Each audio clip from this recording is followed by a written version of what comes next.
Hey guys, welcome back to part 2 of the boat build, the Grady White 22-304. So we're going to show you what the progress is, and it's pretty good.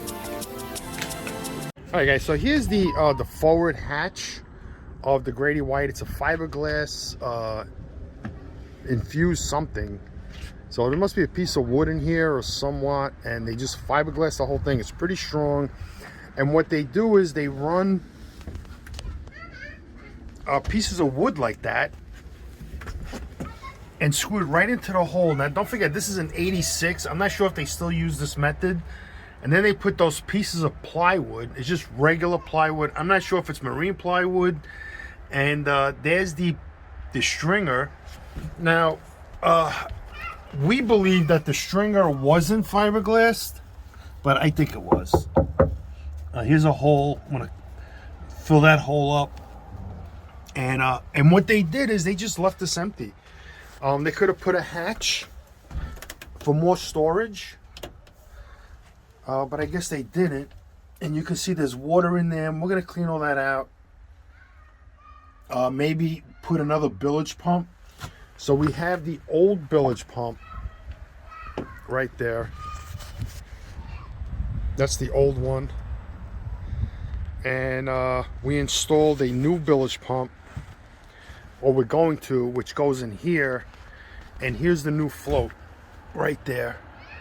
And this is the oil reserve. So what the plan is, we're gonna take the battery out of here.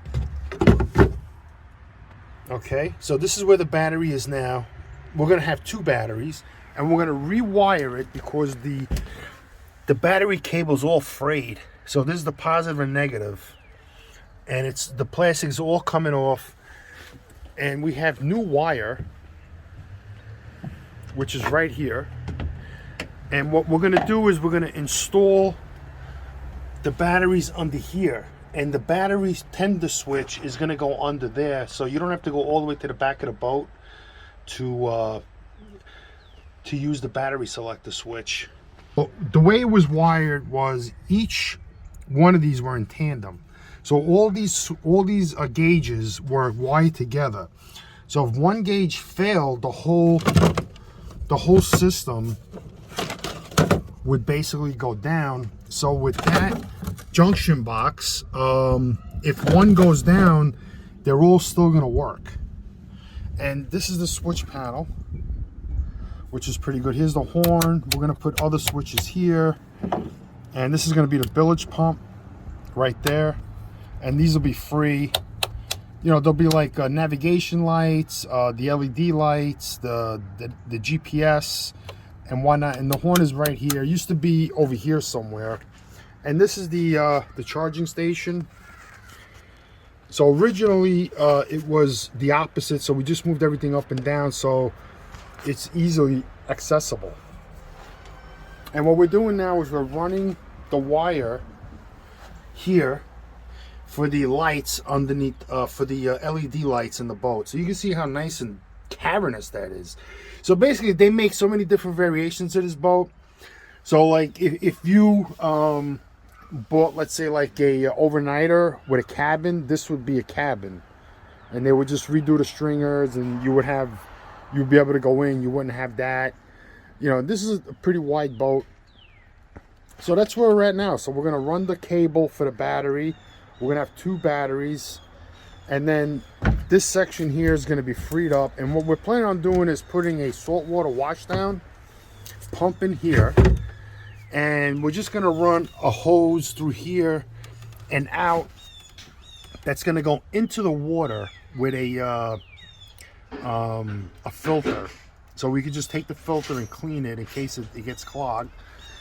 And I think that's going to be better than putting a water line or a water source at the bottom of the boat and drilling a hole at the bottom of the boat.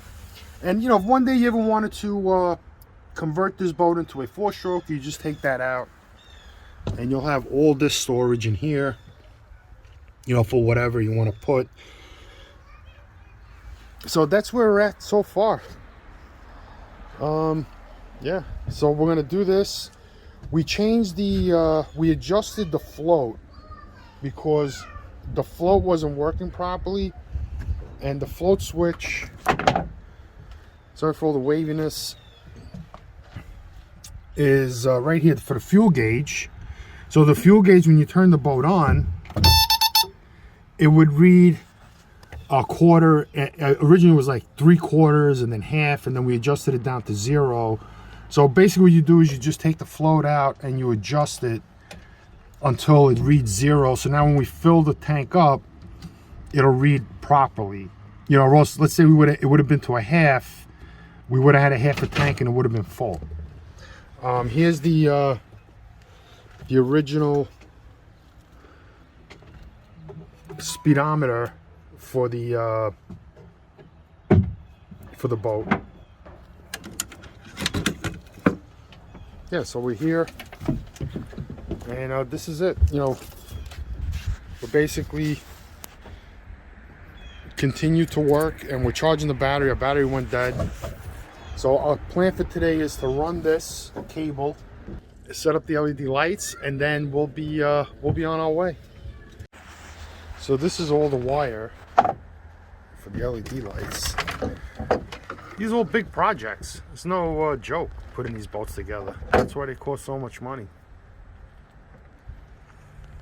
So it's going to go from underneath the console through the hole here, up, and then up in the gunnels, and it's going to connect to the wire there, and it'll be all lit up the boat. And then we're going to run other wires too, probably to the front. All right, guys, so the battery tray's out, and we ran the wire, and we're connecting it to the motor. Then we're just going to pull the rest of the slack out. So basically inside here there's a pipe, if you can see that, and we ran it all the way to the front of the boat, and here's the lead right here, and then we're going to come through the wall there, or underneath that hatch, or through the wall probably, and then just connect the battery.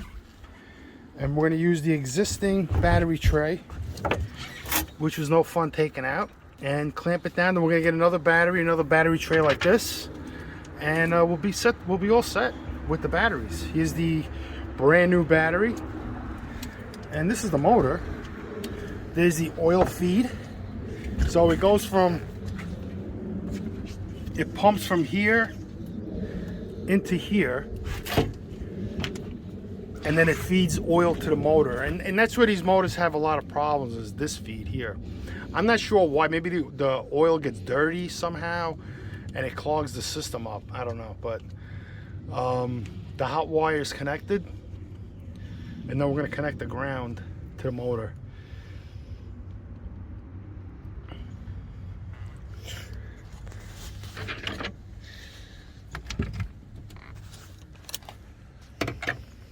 So we're going to tighten it up.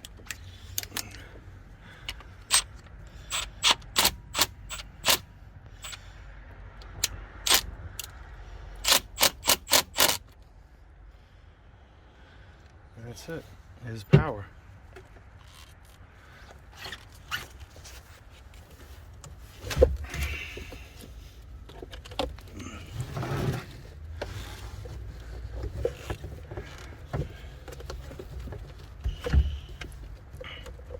So brand new wire. The old wire is down there. It's all frayed. You can see it from here. It's just terrible. It's all dried out. So that wasn't any good. This had to be done. So this wire was very expensive. Very, very expensive, with clamp downs and all of that. And this is better wire than what was on the boat.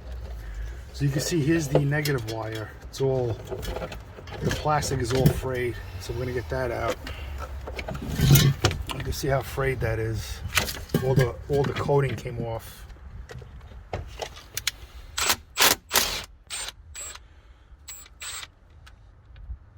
And that could be another problem these boats have, like it doesn't get good contact on start, and it's just forcing the motor to start. But now we're gonna have excellent contact with this new wire.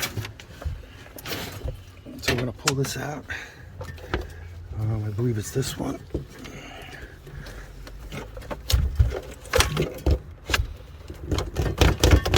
There we go.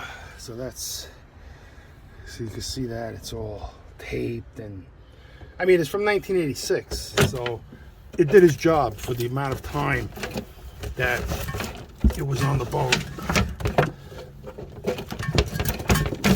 That's it. This is the old wire here.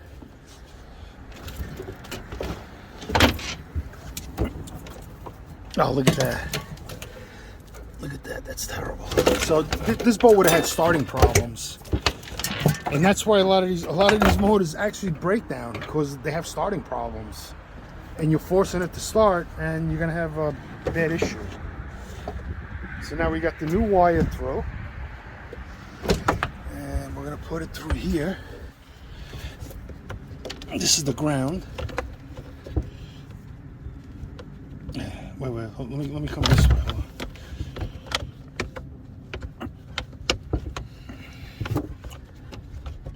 Come on this side, yeah. All right.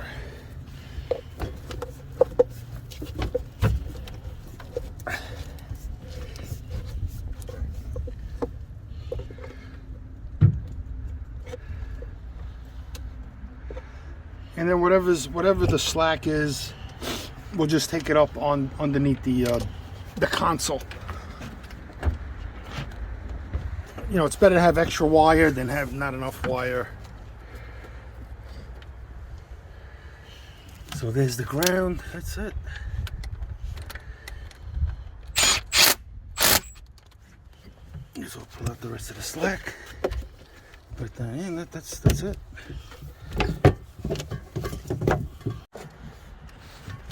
So here we are putting the wires together, and I guess we're going to put them all together, not just individually. You think there'll be enough room to turn the engine, starboard and port? Well, you could always pull it out, right? You know what I mean? Just have a little slack coming out so the motor can turn freely without binding up.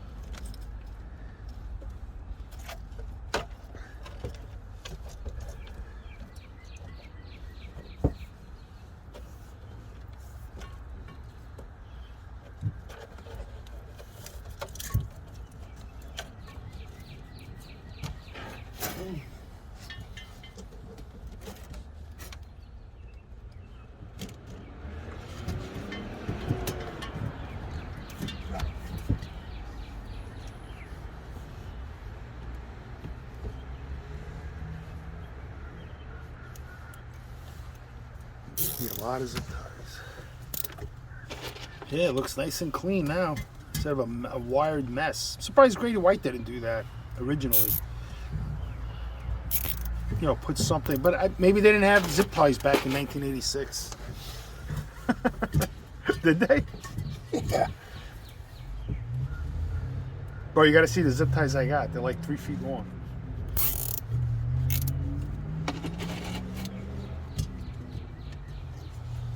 Yeah, then we're gonna just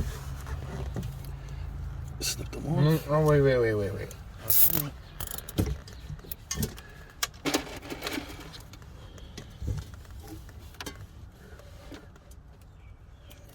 That's clean, nice and neat.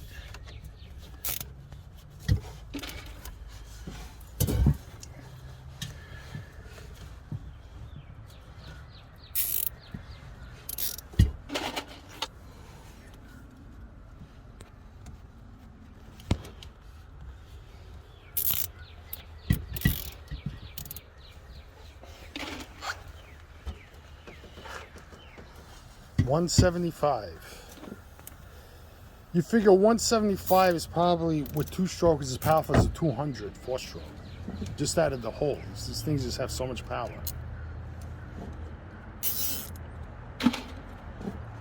Yeah, no loose wires.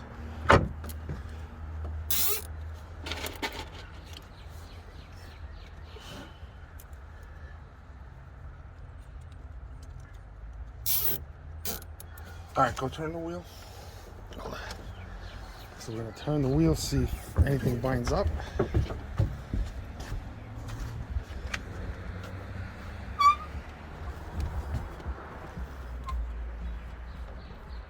Looks good, right?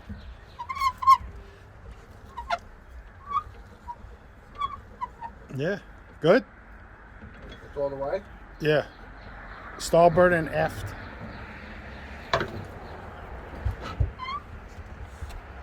So that's perfect. Turn all the way the other way.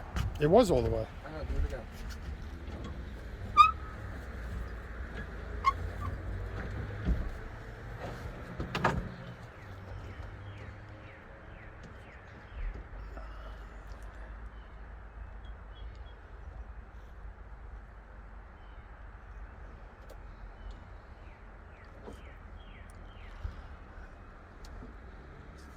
Yard looks good.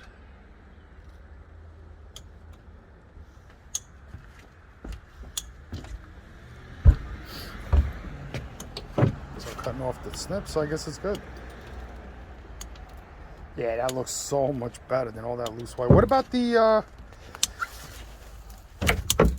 this thing? Can Can we put it like that? Or just leave it like that? Yeah? I guess that's good. You can put a little cooler here or something. Well, this is how we're going to get in and out of the boat, either on this side or that way. Ooh, fancy. Look at that. Put the tabs down.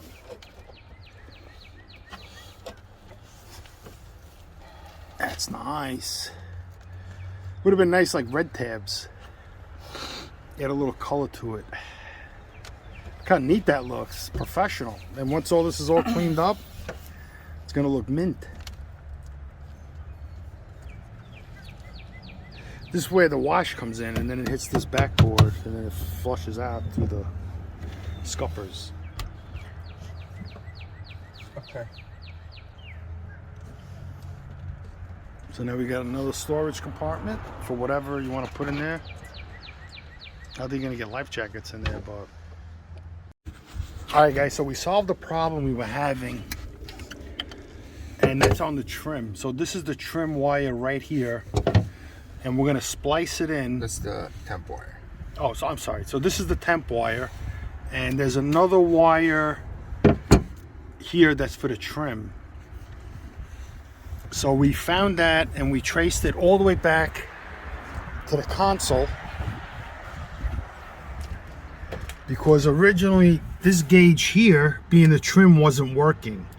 So luckily, doing all that other work with the battery, and here it is. We connected the battery temporarily right through there, and that's probably the most important thing, is getting all this electronic stuff fixed up. And you need a good electrician or somebody, you know, technical in that can just easily figure this out. And that's what we did. We figured it out. We ran the wires. We used the voltage meter to make the connection from the wire down there to the wire here. And now Frank is connecting the wire. So we're going to see if the trim works. So we're going to get the crimper there. And then we're going to tape it, probably. Oh, he's got the shrink wrap. So that's better than tape.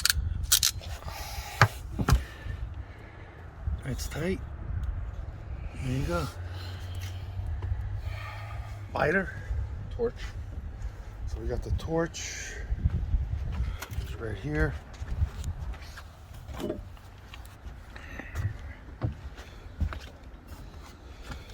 let's see a little fire. Well, you can't even see it because it's so bright.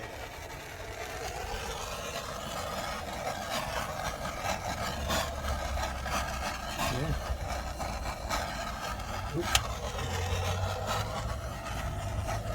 That should be really good to me. We could just tape it. And that's what it looks like now in there, without the battery. You could put a lot of stuff in here, you know, whatever.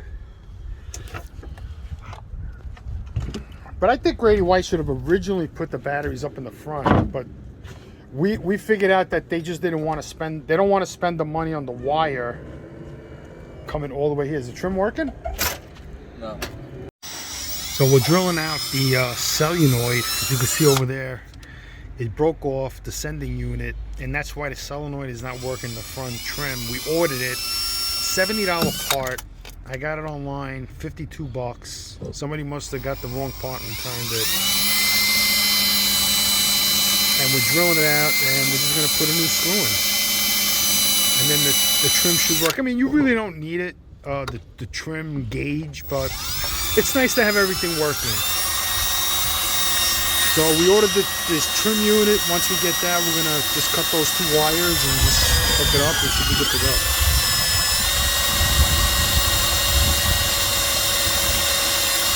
So the screw broke off, and whoever had this boat before me, they must have just told the guy, don't even bother, it's too expensive to fix. You do all this, buy the unit, and the wiring, as you saw here, was all messed up. You know, we had to shrink wrap this part